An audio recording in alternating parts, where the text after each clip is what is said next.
Muy buenas noches. La Biblioteca Departamental es un área de la Gobernación de Santa Cruz, la cual alberga documentos históricos del proceso de desarrollo de todo nuestro departamento. La misma, con el fin de acercar a su público la lectura, escritura, el aprendizaje de nuestra historia, a nuestros escritores y gestores culturales, es que viene desarrollando diferentes actividades de manera presencial y también online. Esta noche les presentaremos la conferencia titulada Huertos Urbanos, la cual será disertada por Kiara Yesebel Delgado Ferrante. Ella es ingeniero ambiental, se formó en la Escuela Militar de Ingeniería y desde hace 3 años es parte del Programa Departamental de Educación Ambiental perteneciente a la Secretaría de Desarrollo Sostenible y Medio Ambiente de la Gobernación. Agradecemos esta noche a Café Patrimonio por apoyarnos en cada una de nuestras actividades y permitirnos servir en las salas de nuestra biblioteca a quienes nos visitan un delicioso café nuestro, boliviano, con calidad de importación, el cual ustedes también pueden pasar a disfrutar en la avenida San Martín, en la calle 5 Hugo Guast, en Demos Café. De igual manera, agradecemos a la Fundación Cotas por abrirnos las puertas para llegar a sus hogares a través de la pantalla chica, con el canal 519 en la señal HD, canal 15 en señal digital y canal 7 en señal analógica. Muy buenas noches para todos. Buenas noches, Kiara. Muy buenas noches, Osana. ¿Cómo está? Muchas gracias por la invitación para poder disertar un tema que es bastante requerido en esta época de pandemia, ya que actualmente las personas quieren tener lo que es un huerto urbano en sus casas. Entonces, esta presentación se va a presentar desde cómo hacer una compostera, cómo implementar un huerto y cómo cuidar un huerto de forma natural. Entonces, vamos a dar inicio a la presentación. Perfecto. El taller, vamos a ver el contenido que se va a ver en este tema. Las 8 ventajas de tener un huerto urbano en las casas, cómo realizar una compostera, los huertos tradicionales para aquellas personas que tengan el espacio de tener un huerto tradicional, el huerto vertical para las personas que no tengan el espacio de un jardín y quieran tener un huerto, y por último, cómo controlar biológicamente las plagas que puedan afectar tanto a nuestro huerto tradicional como a nuestro huerto vertical. ¿De dónde nace la iniciativa de huertos urbanos? Nace de los 17 Objetivos de Desarrollo Sostenible y se enfoca en el segundo objetivo, que vendría a ser hambre cero. El hambre cero porque vamos a alimentar de forma saludable a las personas y ellos mismos van a producir sus propios alimentos. El huerto urbano no es solamente una solución fácil de realizar en las casas, sino también económica. La inversión es lo mínimo que uno puede poner en este caso y además ayudamos a evitar los problemas del medio ambiente que causa principalmente la agricultura extensiva. Entre las 8 ventajas de tener un huerto urbano se va a poder aprender a cuidar el medio ambiente. Desde los más pequeños de las casas hasta los más grandes aprenden de cómo es que nosotros vamos a cuidar el medio ambiente teniendo un huerto urbano en las casas. Estamos en contacto directo con la tierra. Continuamente, en la actualidad, lo que hacemos es desinfectarnos las manos cada vez, desinfectar las cosas que llegan a la casa y no solamente disminuimos los microorganismos que puedan ser dañinos para nosotros, sino también los microorganismos que nos ayudan a reforzar el sistema inmunológico.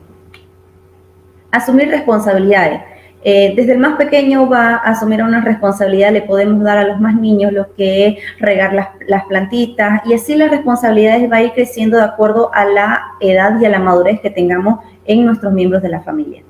Obtener frutas y verduras frescas. El momento que nosotros tenemos un huerto urbano en las casas, podemos nosotros cosechar las frutas completamente frescas, evitando la utilización de lo que son productos químicos y por eso nuestro huerto va a ser lo más posible que sea orgánico.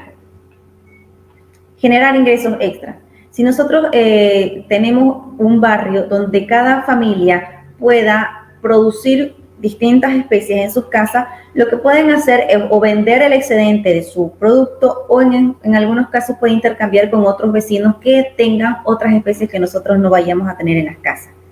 Contribuir a la disminución y generación de los residuos sólidos. Nosotros botamos entre 2 a 3 bolsas de basuras diarias, entonces si nosotros hacemos la separación de la basura, los residuos orgánicos para usar a la compostera, los plásticos para darle una segunda reutilización, las latas, todo lo que es cartón, podemos disminuir de 2 a 3 de basura a media o una bolsa cada 2 a 3 días. ayudan a disminuir el estrés. Todos los días estamos en constante estrés. Desde que nosotros abrimos los ojos hasta que nos echamos a dormir, muchas veces nos estresamos de si llegamos tarde al trabajo, si llegamos tarde a las clases, si agarramos un micro que no es el que... Entonces todo el día acumulamos estrés. Y el momento que ustedes tengan un contacto con las plantas, regar las plantas, sacar las hierbas, eso ayuda a que nosotros eliminemos un poco del estrés que acumulamos a diario. Y induce al ahorro de dinero. Si normalmente hacíamos un mercado semanal con aproximadamente entre 80 a 100 bolivianos, que muchas veces eso no alcanza para todas las cosas que nosotros necesitamos para el consumo de la familia, al nosotros producir todas las verduras y hortalizas, o por lo menos en gran cantidad, vamos a disminuir ahorrando el dinero que compraríamos normalmente en los mercados.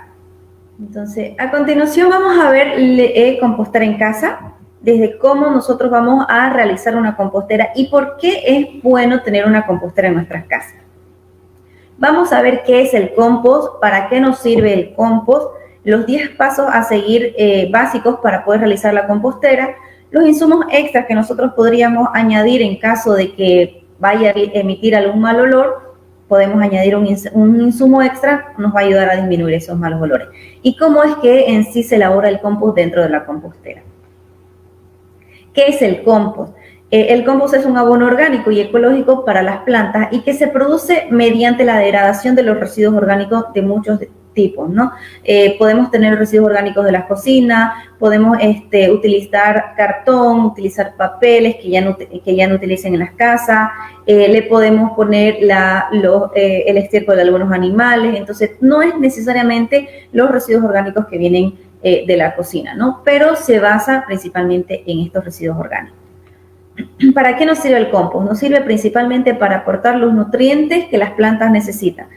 Entonces, el compost es un ciclo de vida de las plantas, ¿no? Cuando las plantas van creciendo, ellas van botando ramas, van botando hojas, muchas veces botan frutos, flores. Entonces, si nosotros, obviamente la planta tiene un espacio donde pueda deshacerse de esos residuos, con la ayuda de los microorganismos que van a haber dentro del suelo, van a comenzar a descomponer y ella misma va a producir sus propios nutrientes. Existen muchos tipos de compost. Existe el compost de montón.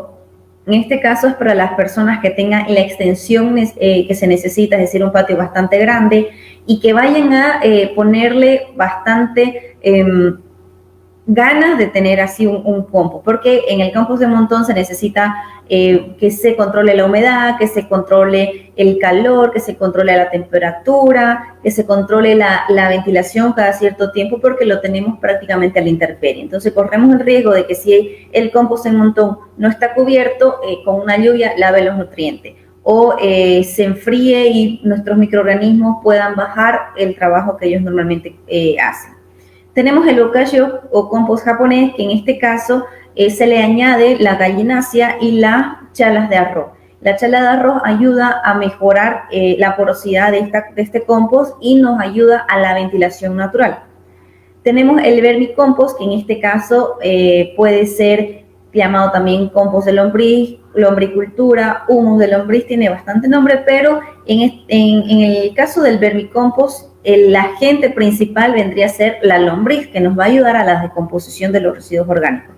Muchas veces el vermicompost se trabaja con las heces fecales de los animales que se alimentan, en este caso de pasto, por ejemplo, el caballo, la vaca, los chivos, conejos. Entonces, todas estas heces fecales, obviamente, previo tratamiento de bajar el pH, de bajar un poco la humedad o aumentarle un poco la humedad, hace que las lombrices trabajen y nos den como resultado, después de un tiempo, el humus de lombriz. Y por último, el compost en compostador, que es el que nosotros vamos a trabajar si queremos tener en nuestras casas, que es el más fácil y el más sencillo de hacer. Los pasos que vamos a seguir para la realización de una compostera. Como primer paso, vamos a construir el espacio. Si ustedes quieren construir en un recipiente o en un envase, lo pueden hacer. Si ustedes no quieren tener el trabajo de buscar un recipiente y quieren hacerlo dentro de la tierra, pueden excavar un hueco y todos los residuos ahí los van a poner. Obviamente, si ustedes van a utilizar un balde o van a utilizar botellas grandes de 5 o 8 litros, si van a utilizar pallet o si van a utilizar bidones, turriles, todos esos recipientes tienen que ser previamente adecuados con agujeros para que ayude con el sistema de aireación natural. Aparte de la aireación que nosotros le vamos a dar cada cierto tiempo, tiene que haber una aireación natural para ayudar a los microorganismos. Luego que nosotros tenemos nuestro recipiente y vemos dónde es que lo vamos a poner, vamos a hacer lo que es la primera capa, que es la capa marrón. En este caso, la capa marrón nos va a aportar el carbono que nuestro abono va a tener, ¿no? En este caso lo vamos a sacar de las ramas y de las hojas secas.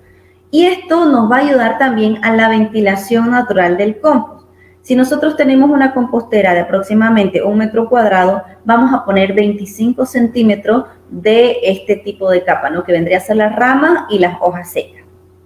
Luego que nosotros ponemos nuestra primer capa, vemos la capa naranja, que vienen a ser todos los residuos acumulados de la cocina, las cáscaras de la verdura, cáscaras de la fruta, cáscaras de los huevos, todo que esté crudo y que no tenga grasa, no tiene que tener hueso, no tiene que tener nada de carne. Entonces, es prácticamente todo lo que nos queda de la cocina una vez nosotros hacemos la comida. En este caso se va a poner aproximadamente 10 centímetros de capa naranja y esta capa nos va a aportar el nitrógeno que nuestro abono va a tener para las plantas. Como tercer capa vamos a tener la capa negra, que en este caso va a cubrir la capa de nitrógeno, es la que nos va a aportar con los nutrientes y los microorganismos que van a ayudarnos a descomponer todas las demás capas que están abajo, ¿no? ¿De dónde ustedes la pueden conseguir esta capa? Si tienen jardín, pueden sacar un poco de tierra porque ahí están los microorganismos. Si no tienen jardín y tienen alguna maceta que se les secó la planta, bueno, esa tierra la pueden reutilizar. No tienen maceta, no tienen jardín, tienen la posibilidad de conseguir la tierra de los potreros o de los corrales. Es bastante rica en nutrientes y muy rica en microorganismos y también la pueden poner. En todo caso, no tienen cómo conseguir ninguna de estas tierras, bueno, lo más fácil o lo más factible sería la compra de una tierra abonada, pero que no tenga ningún producto químico dentro de su proceso de abono. Luego de que tenemos las 3 capas anteriores, le regamos la capa azul que vendría a ser el agua y tiene que estar lo suficientemente húmedo para que los microorganismos puedan desplazarse y puedan ayudar a descomponer los residuos que ya le hemos puesto anteriormente. Como sexto paso vamos a repetir los pasos anteriores hasta llenar por completo nuestra compostera. Una vez nosotros llenamos, obviamente tiene que estar húmedo, dejamos y esperamos, que viene a ser el tiempo de espera, aproximadamente 2 días, para que con la ayuda de la primera descomposición y el peso de lo que nosotros hemos puesto, va a bajar un poco, para luego poder añadir las capas en el mismo orden. Una vez nosotros añadimos esas capas, vamos a hacer el cierre del compost, que va a ser entre 2 a 3 semanas cuando los residuos orgánicos, es decir, el nitrógeno, va a empezar a descomponerse. Ahí es cuando nosotros vamos a empezar a tener malos olores y nosotros podemos paliar esos malos olores con los insumos que le vamos a ver más adelante, ¿no? ¿Cómo sabemos que está funcionando nuestra compostera? Ustedes hacen un huequito en su compostera y meten la mano. Si no tienen el termómetro para poder medir la temperatura que va a tener el centro de la compostera, van a hacer el huequito que le digo, meten la mano y cuentan hasta 5. Si llegados los 5 segundos ustedes aguantan, significa que está en la temperatura ideal. Lo mejor que se puede hacer es que llegue a 70 grados de temperatura, donde microorganismos patógenos van a comenzar a morir y eso nos va a hacer de beneficio a nosotros porque no nos van a perjudicar ni nos van a hacer daño, ¿no? Una vez contamos 1, 2, 3 y no aguantamos la temperatura dentro del agujero que hemos hecho, significa que está en la temperatura tope. Lo vamos a dejar aproximadamente una semana más y luego de esa semana es que vamos a hacer la aireación, que nos va a ayudar a mezclar, nos va a ayudar a bajar un poco la temperatura y nosotros tenemos que asegurarnos de que siempre esté húmedo. Una vez nosotros mezclamos, aireamos, regamos un poco para bajar un poco la temperatura y llegar aproximadamente hasta los 40, máximo 45 grados, que es la temperatura ideal para que los microorganismos puedan trabajar de forma tranquila, sin tener la fatiga por el exceso de temperatura, ni la latencia por la poca temperatura que pueda llegar a tener la compostera. Y por último, continuar compostando. No podemos abrir cuantas composteras nosotros querramos, porque es una forma de, como les decía en un principio, disminuir los residuos orgánicos, que son aquellos que nos producen la descomposición en las bolsas, los que nos dan malos olores y lo que acarrea una contaminación al suelo. Y nosotros vamos a tener siempre residuos orgánicos de las cocinas, porque siempre cocinamos en las casas, ¿no? Los insumos extra que no vemos en las capas anteriormente mencionadas, tenemos la ceniza. La ceniza de la leña es lo que nosotros vamos a utilizar para disminuir un poco los malos olores que puedan llegar a producir dentro de nuestra compostera. ¿Por qué se producen malos olores? Porque está siendo descompuesto, y cuando tenemos exceso de malos olores es cuando hemos puesto demasiado residuo orgánico de las cocinas y no tenemos los microorganismos que ayudan a descomponer normalmente estos residuos orgánicos, ¿no? Entonces comienzan a emitir malos olores. Otro insumo que podemos tener, podemos poner hilo o lana natural que nos sobre de algo y no queremos botarlo. Los pelos, o ya sea de nosotros las personas como de los animales, si tienen perros, gatos, ustedes al barrer van a acumular esos pelos y los pueden meter a su compostera.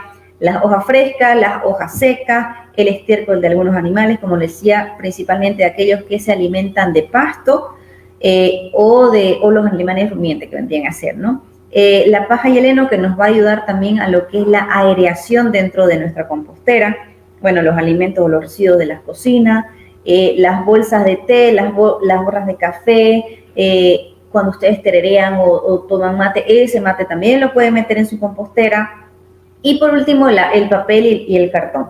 Pero esto no quiere decir que ustedes van a agarrar una caja de cartón y la van a poner en su compostera y los microorganismos lo van a descomponer. No.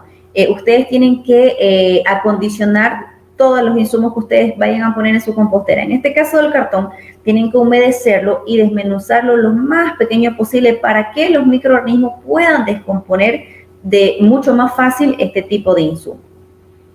Y bueno, en la elaboración del compost es parte del ciclo de la vida, como les decía, de las plantas, donde aparecemos nosotros los seres humanos y los animales, ¿no? Nosotros compramos o producimos nuestros propios alimentos y los que nos sobran lo ponemos en nuestra compostera. La compostera con ayuda de los microorganismos, es decir, bacterias, gusanitos, pueden ser hongos, todo eso descompone y nos da como resultado final el compost que nosotros vamos a utilizar en nuestro huerto. Y nuevamente el huerto nos da las verduras que van a llegar a nuestra mesa. ¿Dónde entran los animales? Hay plantas que nosotros ya no las vamos a consumir y en vez de botar lo podemos dar a animales. Si es que tenemos caballos, si es que tenemos vaca, si es que hay pollo, lo pueden comer, ¿no? Y ellos van a, obviamente, con sus desechos fecales nos van a ayudar a mejorar nuestra compostera. En cuanto a los huertos tradicionales, es esencial para aquellas personas que tengan el espacio para poder tener sus huertos. Si tienen un jardín, si tienen un patio, pueden poner un huerto tradicional, que es el que nosotros normalmente ponemos en el suelo. En este caso vamos a ver las herramientas básicas que vamos a utilizar, los espacios adecuados para implementar un huerto, la preparación del terreno, la siembra directa y almaciguera, que existen dos tipos de especies. En el caso de las herramientas básicas, no es que ustedes sí o sí tienen que tener las 10 herramientas para hacer su huerto. Con que ustedes tengan 2 a 3 herramientas y las demás las puedan construir dándole una segunda vida, ya sea a los plásticos, a las maderas o a los fierros que tengan en sus casas, las pueden construir. Por ejemplo, tenemos la espala, picota, el rastrillo, la regadera. No tengo regadera. Bueno, pueden construir con una botella de 2 litros, haciéndole hueco a su tapa, y eso les va a servir como regadera. No tienen palitas jardineras. Las botellas más pequeñas de soda las pueden convertir en palas jardineras. Las estacas no necesariamente las tienen que comprar. Pueden, si tienen palos de escoba o si tienen alguna madera que ya no les sirva, alguna silla que esté rota y no la vayan a arreglar, bueno, la pueden utilizar como estaca. En el caso del surcador, que viene a ser la herramienta que está en la parte de abajo, que es en forma de B, que es aquella que nos va a ayudar a abrir los surcos, si no tienen, la pueden construir con algún fierro, alguna madera para ayudarse a abrir, en este caso, el surco, ¿no? La soga cuerda, si no la quieren comprar, pueden reutilizar otro tipo de material.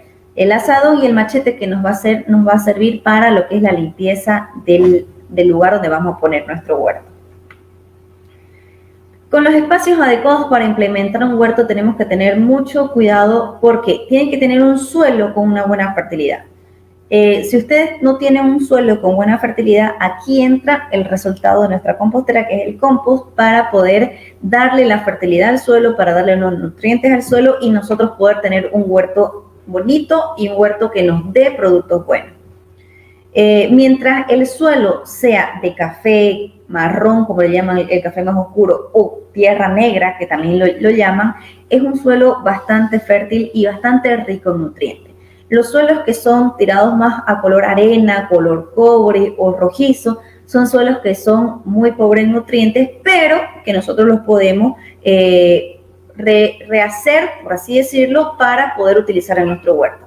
Si nosotros tenemos un huerto muy arenoso, un suelo muy arenoso, le vamos a añadir el compost o el abono, como ustedes lo quieran llamar, y vamos a hacer el suelo lo suficientemente fuerte para sostener nuestras plantas y que nuestras plantas crezcan adecuadamente.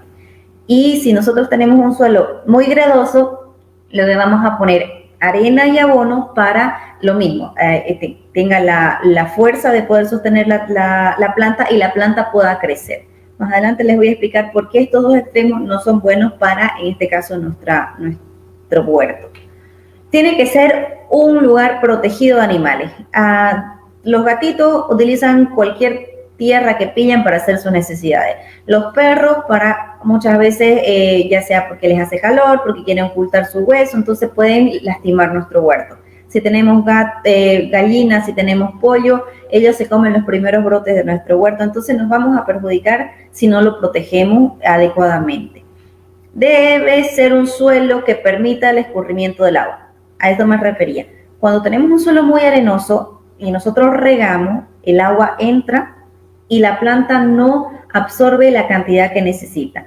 Si tenemos un suelo muy gredoso al otro extremo, lo que causa es encharcamiento y hace que nuestras raíces se pudran, que nuestras plantas se fríen, ya que la arcilla o la greda es un impermeabilizante natural.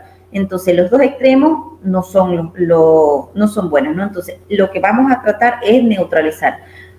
Si tenemos un suelo muy arenoso, del volumen que ustedes vayan a sacar, del volumen que vayan a remover, vamos a poner la mitad de ese volumen, le vamos a añadir en abono, en compost o como ustedes lo quieran llamar. En este caso, si nosotros tenemos el suelo muy gredoso, lo que vamos a hacer es, el volumen que saquen lo vamos a partir en 3 y le vamos a poner 1/3 de arena, 1/3 de abono y el suelo que normalmente hemos sacado. Eso lo van a mezclar, van a deshacer los terrones que hayan y luego van a armar su platabando donde va a ir su huerto. Debe ser un ambiente abierto y con llegada de luz solar. Entre el 80 y 90% del crecimiento de las plantas es gracias a la luz del sol. Entonces, si ustedes no tienen entre 3 a 4 horas de sol directa a su huerto, sus plantas se van a amarillar, sus plantas no van a crecer bien. Y por último, si crecen, el producto, es decir, la fruta o la verdura que ustedes vayan a cosechar, no va a ser el adecuado o no va a tener los nutrientes que ustedes van a necesitar. Tiene que ser abierto. Si bien las plantas absorben los gases que tenemos, por ejemplo, el dióxido de carbono, el monóxido de carbono que emiten los autos, llega una hora del día donde ellos también botan, respiran y botan algunas toxinas que pueden ser dañinas para el ser humano. Para la preparación del terreno, como primer lugar vamos a limpiar el lugar, vamos a limpiar toda la parte de arriba, sacar pasto, si hay pasto, porque lamentablemente el pasto, si no lo cuidamos, llega a ser raizoso, o sea, va a tener muchas raíces, nos va a perjudicar en nuestro huerto, es por eso que tenemos que sacar el pasto, sacar hierba, porque las hierbas también se van a absorber los nutrientes que en este caso nuestras plantas van a necesitar. vamos a hacer la remoción del suelo. Una vez nosotros limpiamos por encima, vamos a remover entre 50 a 60 centímetros de profundidad. Sacan el suelo, remueven, ahí es donde van a pillar muchas veces cascotes, van a pillar fierro, piedras que puedan lastimar a nuestras plantitas cuando nosotros comenzamos a hacer el huerto. Entonces remueven, descompactan el suelo, hacen los terrones de tierra y ahí es donde ustedes incorporan, dependiendo del suelo que tengan, ya sea arena si es gredoso o abono si es muy arenoso, ¿no? Y luego tenemos la delimitación del huerto. Normalmente tenemos en la cabeza de que un huerto tiene que ser rectangular o tiene que ser cuadrado. El huerto puede ser la forma que ustedes quieran. Puede ser redondo, puede ser triangular, puede ser en forma de corazón si tienen el espacio para poder hacer este huerto. Entonces, ustedes una vez delimitan el huerto, el tamaño que quieren, ¿cómo es el ideal? Ustedes se van a sentar, se van a poner en cuclillas y van a estirar la mano. Donde llegue la punta de su mano, o sea, de los deditos, hasta ahí es la profundidad que van a necesitar para poder hacer su huerto. Porque si llega más allá, por ejemplo, si su dedo, si el borde de su dedo llega al 1,20 m y ustedes hacen 1,50 m, los 30 centímetros de excedente, ustedes van a tener que pisar el huerto y van a lastimar su producción. Entonces, por eso tenemos que, hasta donde alcance nuestra mano, ese es el tamaño ideal de profundidad del huerto. Existen dos tipos de especies a la hora de nosotros querer poner nuestras hortalizas, nuestras verduras, nuestras frutas en el huerto. Existen especies que primero se preparan en almácigos y que luego de un tiempo, cuando ya tienen un crecimiento en estos almácigos, son trasplantadas al huerto, ya que en este caso son especies que necesitan un cuidado especial, es decir, que no le llegue la luz del sol directa, que tengan una humedad o un riego constante, y por eso es que nosotros hacemos un espacio solo para lo que son almácigos. En este caso, las especies almacigueras vienen a ser acelga, apio, brócoli, cebolla, espinaca, perejil, repollo, tomate, y obviamente hay otras especies que no están dentro de esta lista. En este caso, cuando ustedes hagan su almaciguera, luego de que ya crezca aproximadamente 5 centímetros deben tener para poder ser trasplantada, tienen que tener una distancia entre surco, una distancia entre semilla cuando ustedes armen sus almácigos y la profundidad aproximada, porque muchas veces plantamos muy encima y no tenemos una germinación correcta de nuestra semilla.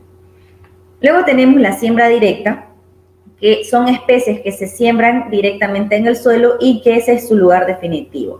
En este caso, las especies de siembra directa vienen a ser muchas veces los tubérculos, como a ser la remolacha, el rábano, la zanahoria, el zapallo, que en este caso es una planta tipo enredadera o rastrera, el frijol, la cebolla es un bulbo, el cilantro y la arveja. Entonces, en este caso, en estas especies, también tiene que tener una distancia entre surco y una distancia entre semilla y una cantidad aproximada de plantas por metro cuadrado que nosotros querramos plantar.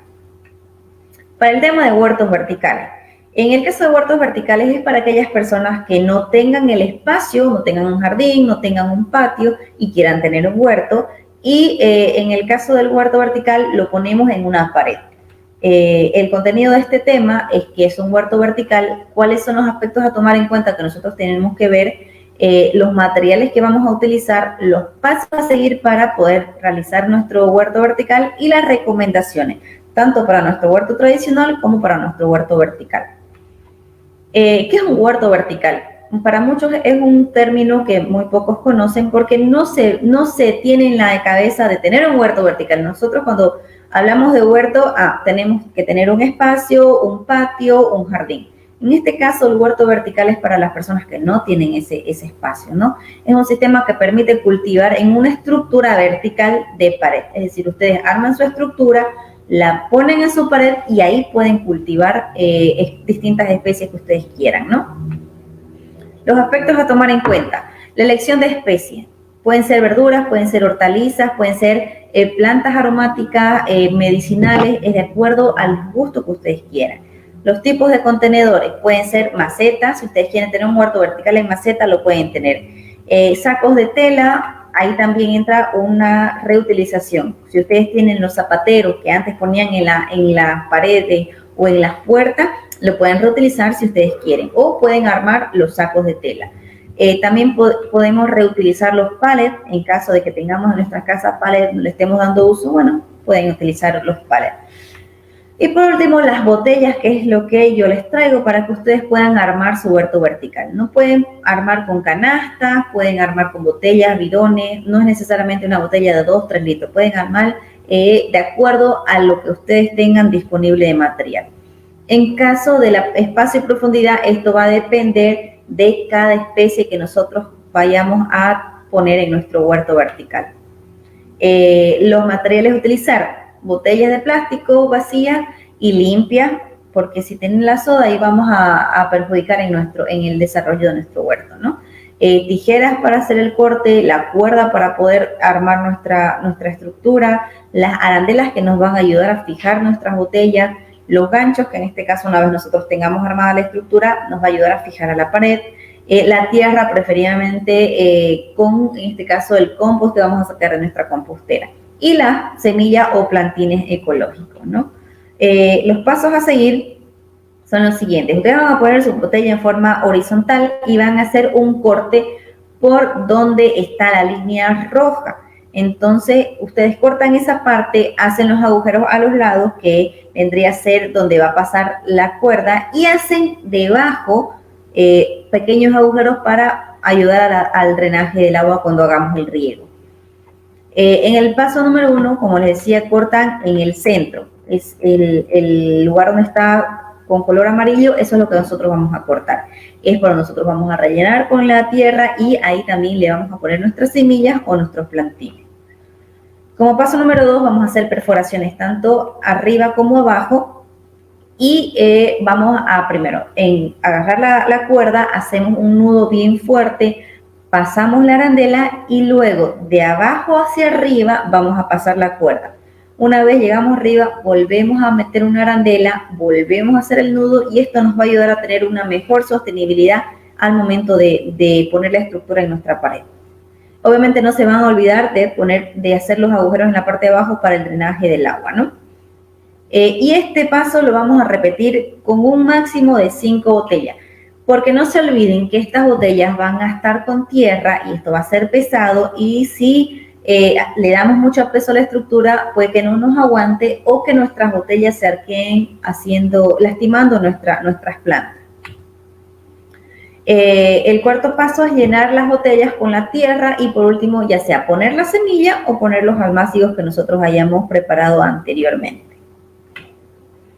Estos son pequeños ejemplos de huertos verticales. Lo pueden hacer, como les decía yo, con botellas. En este caso han utilizado las tuberías de PVC, las grandes. Le pueden hacer agujeros y realizar su huerto, ¿no? El tamaño, de acuerdo a lo que ustedes quieran, la cantidad, de acuerdo a lo que ustedes tengan, y a la disponibilidad de material y espacio. También pueden hacer, en este caso son los bidones de 5 o 10 litros, que son los más grandes.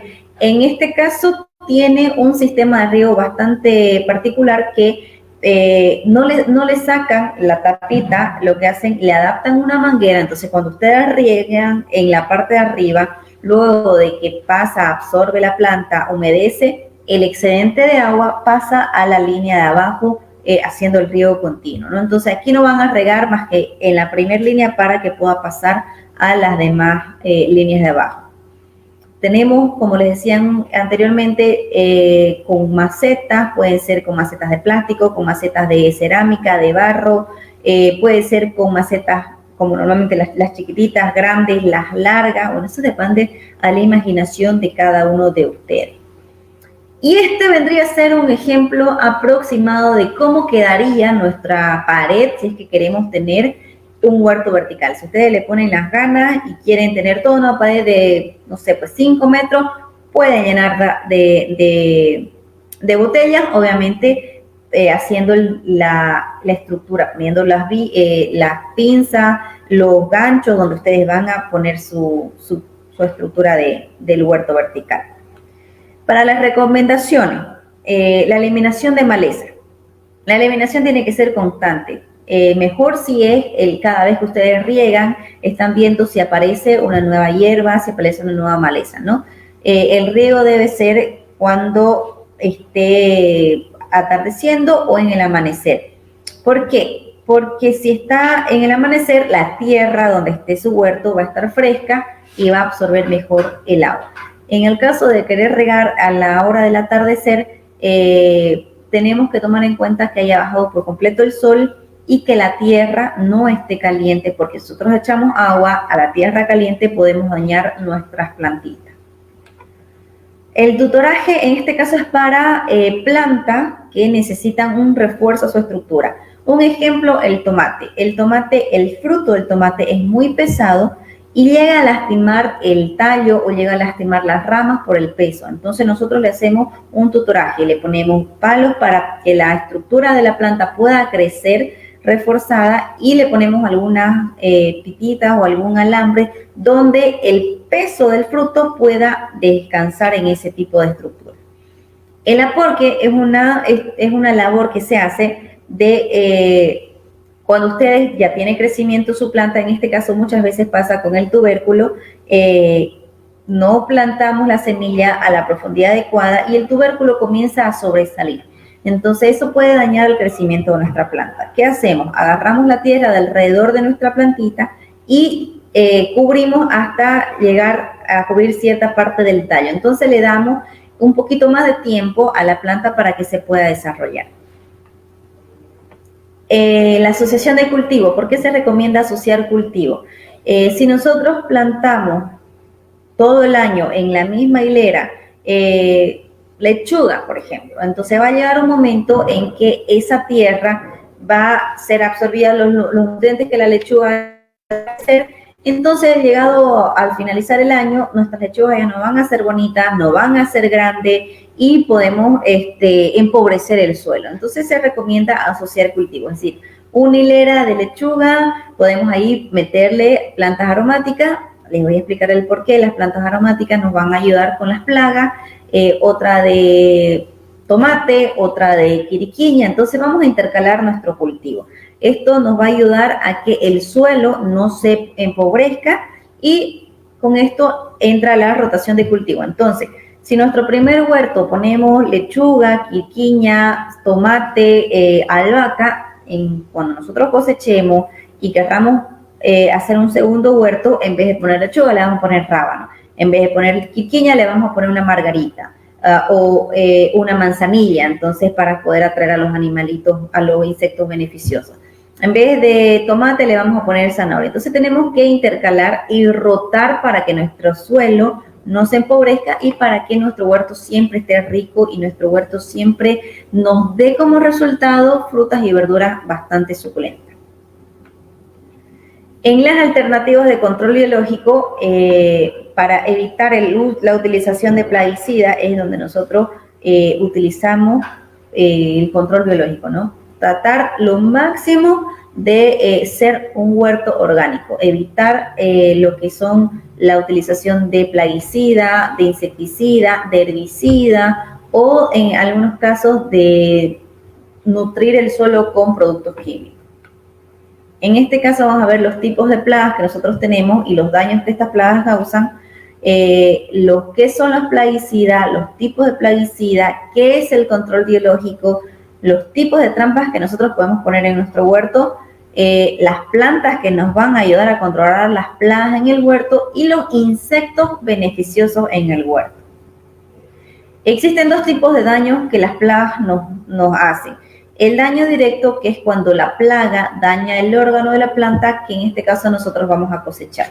Y el indirecto es cuando la plaga daña los órganos de la planta, que nosotros no vamos a cosechar.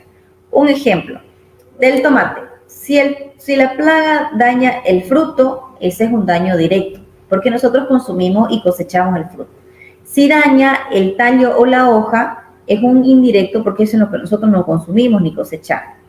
Pero en el caso de la espinaca, que lo que consumimos es la hoja, el daño si causa la plaga, la hoja, que es lo que consumimos, viene a ser un daño directo.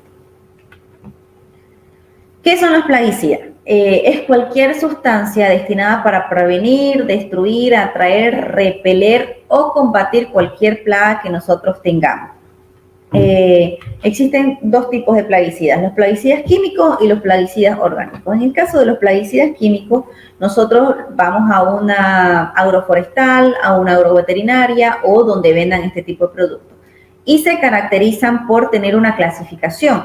Existen 4 colores. El rojo, que viene a ser la clase 1A y clase 1B, que estos son altamente tóxicos, altamente nocivos, extremadamente contaminantes, y muchos de ellos están prohibidos desde su producción hasta su venta, porque se ha visto que la utilización y el constante contacto de las personas con este tipo de productos ha causado cáncer o ha causado muchas veces muerte por intoxicación de estos productos. Existe la clase 2, que vendría a ser la etiqueta amarilla, que viene a ser un poquito menos dañino, pero igual es tóxico, igual es nocivo y puede causar daños a la salud y al medio ambiente. La clase 3 vendría a ser la etiqueta azul, que obviamente va bajando los daños, va bajando la toxicidad, pero también llega a ser corrosivo, también llega a ser nocivo para la salud. Y por último tenemos el que supuestamente viene a ser un poco más amigable con el medio ambiente, pero el problema de los verdes o de la etiqueta verde es que cuando nosotros hacemos la preparación, muchas veces por el hecho de ser amigable con el medio ambiente no tomamos las precauciones necesarias de utilizar el EPP o utilizar una protección facial, y al momento nosotros regar las plantas o regar el lugar donde vamos a hacer la utilización de este plaguicida, no tomamos en cuenta que ese plaguicida no solamente va a dañar ese lugar, sino va a dañar alrededor de las plantas, y nosotros también vamos a sufrir daños si llegamos a ser alérgicos a algún compuesto. Es por eso que los plaguicidas químicos no los recomendamos si nosotros queremos tener un huerto orgánico, que es lo que vamos a tener en nuestras casas. Pero existen los plaguicidas orgánicos, que son aquellos que nos dan prácticamente la naturaleza, los minerales. Tenemos algunas piedras o muchas veces el suelo tiene algún tipo de mineral que ayuda con algunas plagas que nos van a dañar las plantas, ¿no? Existen los bioquímicos, que en este caso también son producidos por el hombre, pero no son tóxicos. Por ejemplo, tenemos la feromona. La feromona es una sustancia que ayuda a atraer los insectos, ya sea beneficiosos o dañinos, nos ayuda a atraer. Y cada especie tiene una feromona en especial. Luego tenemos los botánicos, que en este caso vienen a ser, los sacamos de las plantas, puede ser una infusión, puede ser un extracto, puede ser muchas veces dentro de nuestra plantación tener plantas aromáticas que también nos van a ayudar. Entonces, el botánico es de lo que nosotros sacamos de las plantas. Y los microbiales son aquellos microorganismos pequeños que podemos incorporar a nuestra planta. Si ninguno de los anteriores no funcionó, bueno, buscamos la forma de con algún hongo o algún microorganismo más pequeño nos ayude a eliminar o por lo menos a disminuir un poco las plagas. ¿Qué es el control biológico? Es un método de control de plagas, enfermedades y malezas que consiste en utilizar organismos vivos con objeto de controlar las poblaciones de otros organismos. Por ejemplo, tenemos el que aparece ahí, que es una mariquita, se la conoce mariquita, cochinita, chinita, es el insecto rojo con puntito. Bueno, ese insecto nos va a ayudar con los ácaros y pulgones, es un insecto beneficioso, se alimenta de insectos más pequeños y no nos va a dañar nuestro huerto, no se va a comer nuestro huerto, ni las hojas, ni va a dañar nuestro fruto. Entonces, si nosotros vemos una mariquita en nuestro huerto, no la saquen, no la ahuyenten, es más, lo dejen ahí porque les va a ayudar a la larga con alguna plaga que llegue a aparecer. Los tipos de trampa. Tenemos la atracción olfativa. Aquí vuelve a aparecer la feromona. La feromona es una trampa olfativa porque es una sustancia que ayuda a que los insectos se sientan atraídos olfáticamente. Entonces, si nosotros queremos atraer insectos beneficiosos para nuestro huerto, lo podemos hacer. Si nosotros vamos a hacer las feromonas para atraer insectos dañinos, obviamente estos tienen que ser recolectados y tienen que ser o botados a otro lado o puestos en otro lugar, ¿no? tenemos la atracción lumínica que, si se dan cuenta, en alguna época del año, cuando nosotros dejamos prendido alguna luz, al día siguiente vemos muchos insectos. Entonces, esta es una forma de atraer a los insectos también, tanto beneficiosos como perjudiciales. Y tenemos la atracción cromática, que es aquella que simula ser una luz para los insectos y se sienten atraídos.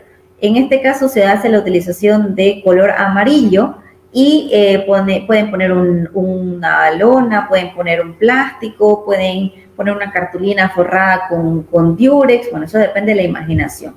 Pero en este caso pueden hacer una trampa conjunta, ¿no? Tanto la cromática como le pueden poner algún tipo de mermelada, jalea o algún pegamento para que cuando el insecto se sienta atraído quede pegado en esa trampa.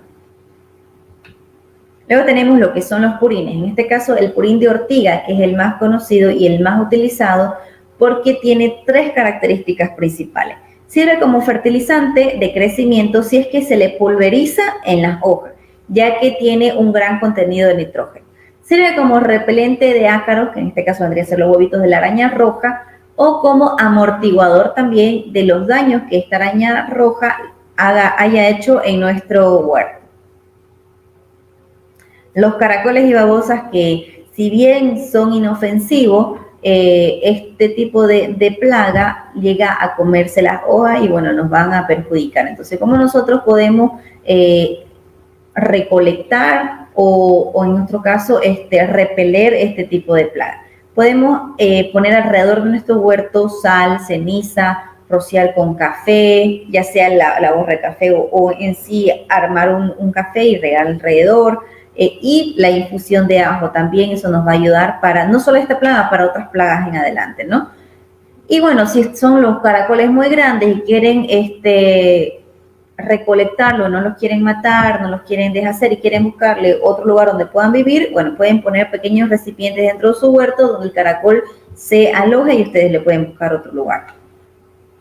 Luego tenemos las hormigas. Las hormigas son una de las plagas más grandes que tenemos no solo en el huerto, en las casas, y así nosotros asentamos una cucharilla que hemos utilizado, bueno, en poco tiempo ya tenemos llena de hormiga. Entonces la hormiga es una de las plagas más odiadas, por así decirlo, que tenemos tanto en el huerto como en el día a día.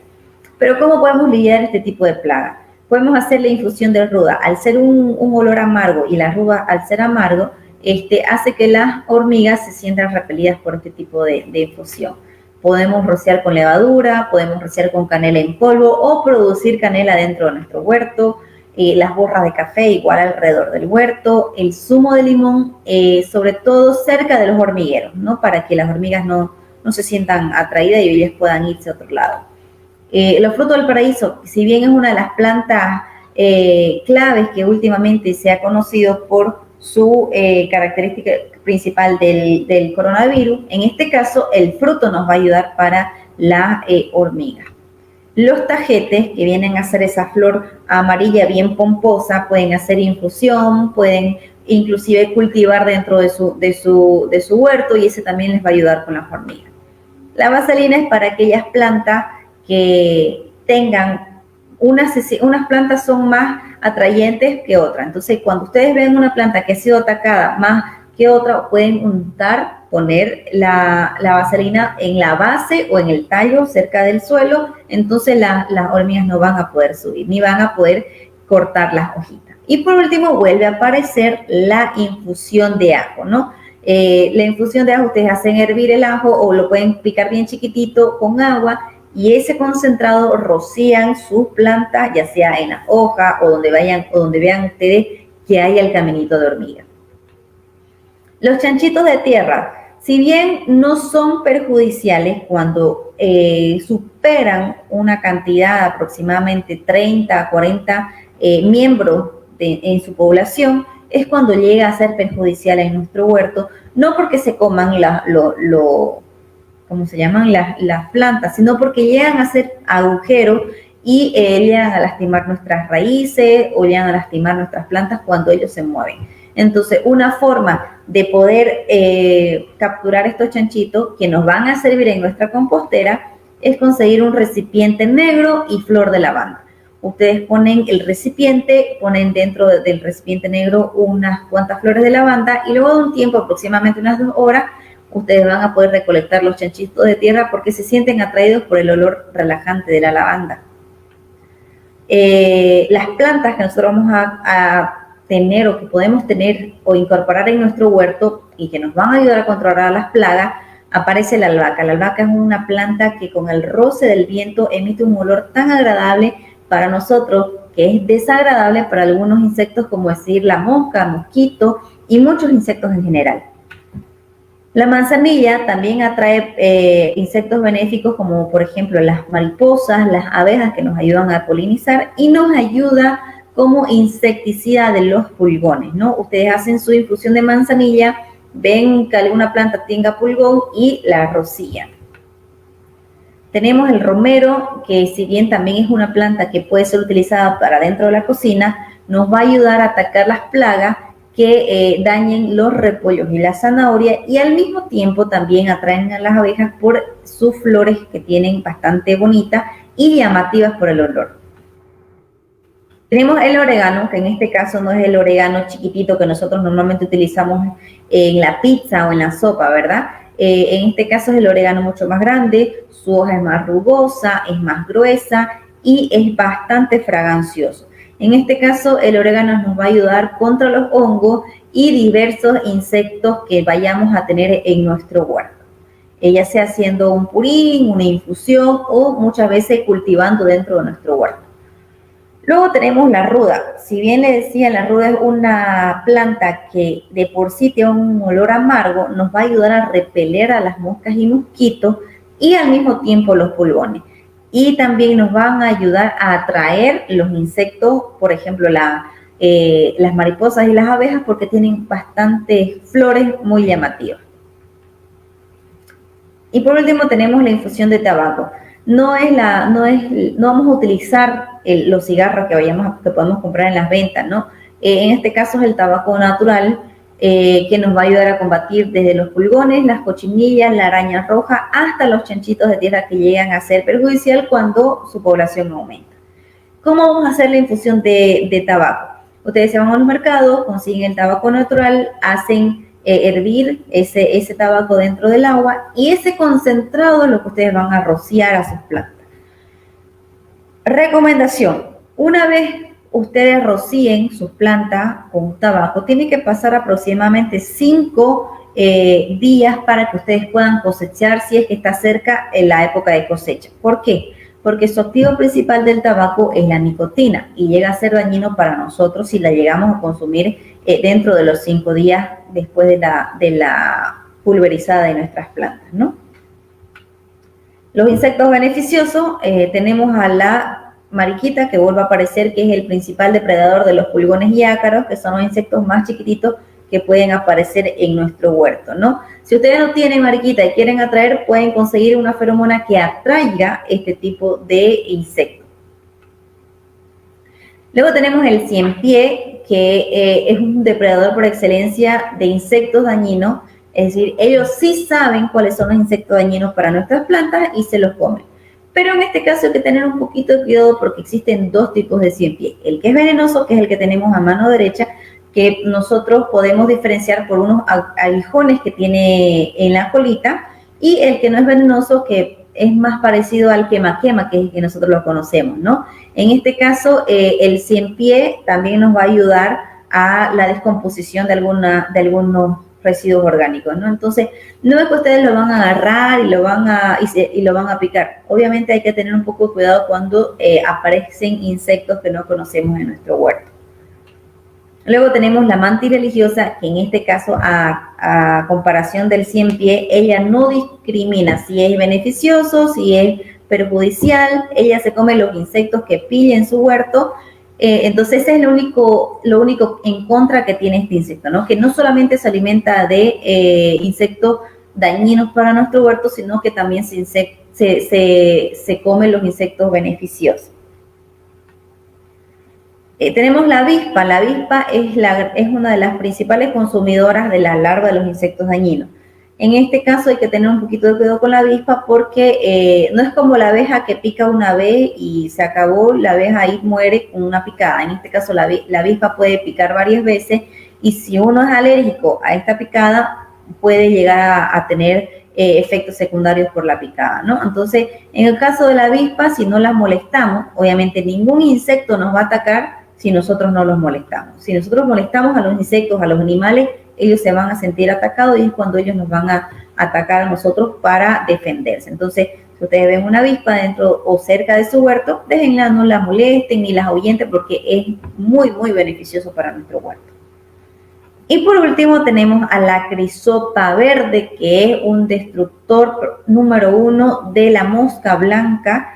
Este insecto se mimetiza por el mismo color que tiene dentro del huerto y se come a los más chiquititos, no solamente a la mosca blanca, sino a los pulgones, se come a los ácaros, a los insectos más pequeños. Este insecto es muy, muy beneficioso. Entonces, todos estos insectos que ustedes puedan tener en su huerto o si ustedes ven en su huerto porque se van a sentir atraídos, porque van a aparecer plagas, les va a ayudar a estos insectos y van a reforzar con la plantación de plantas, en este caso medicinales o aromáticas.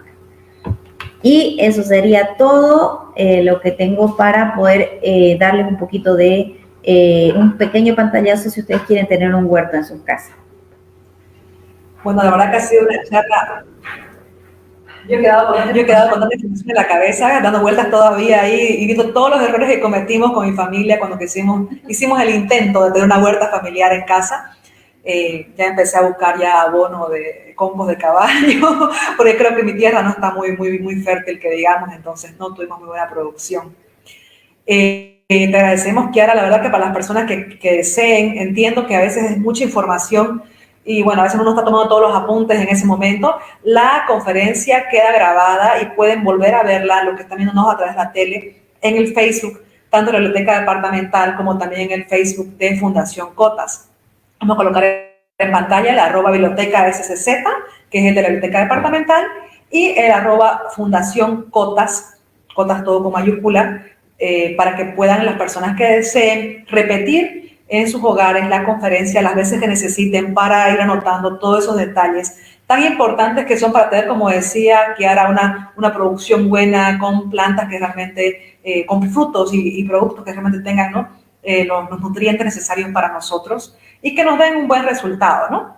Y así no nos frustremos de haber obtenido de repente, ¿no?, la huerta que deseábamos y que vemos en películas o en revistas y que, bueno, todos queremos tener en la parte, en nuestros hogares, ¿no?, para poder nutrirnos mejor tanto nosotros como nuestros hijos. Te agradecemos, Kiara, de todo corazón. Esperamos volver a contar con tu presencia cuando sea posible. Y bueno, me imagino que el público ha quedado picado en este tema y van a querer, ¿no?, en un futuro también repetir este tipo de charlas o ir profundizando poco a poco. Creo que los huertos verticales es un tema bastante lindo, ahora que la mayoría de las personas viven, ¿no?, en departamentos. Que lindo tener por lo menos un huertito vertical de hierbas aromáticas, ¿no? O sea, algunas mentitas para tu té, ¿no? La verdad que es lindo. Es una hermosa costumbre y tradición familiar que podemos pasar también, ¿no?, a nuestra descendencia, de tener un huertito pequeño en casa y así poder consumir productos frescos y de buena calidad. Te agradecemos. Y bueno, esperamos tanto por la señal de Cotas como también por el Facebook y YouTube. Y no nos olvidemos que se hace gestión trabajando.